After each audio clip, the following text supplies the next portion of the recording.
Hello, we are Sales Tax and More. Today, we're going to answer some FAQs about sales tax, specifically exemption certificates. Question 1. What can an exemption be applied to? Some states have general exemptions, while others have very specific exemption certificates. There's a number of different types of categories that exemptions can be applied to. Exemptions can be by item or by use. One kind of exemption is a resale certificate, because if you're buying something for resale, that's a specific type of use.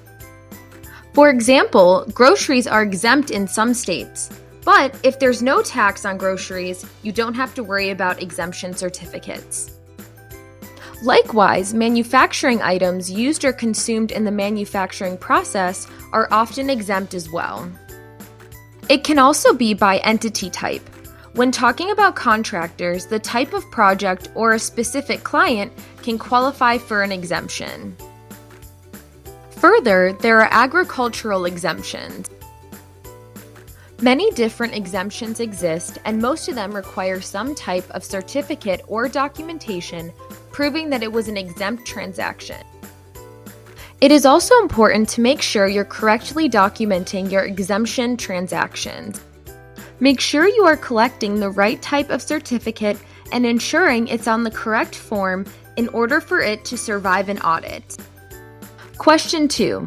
How do you obtain an exemption certificate? It's really a two-part answer, and it depends on whether you have nexus in a state, and it depends on what state it is.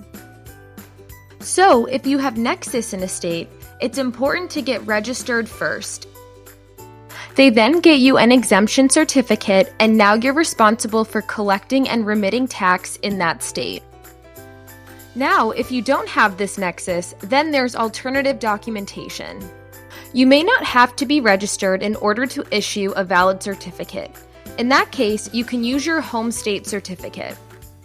Sometimes certain states will accept a no-nexus statement. It's important to note that alternative documentation can only be used if you don't have nexus in that state. Each state has its own idea as to what can or cannot be accepted in lieu of the normal exemption certificate.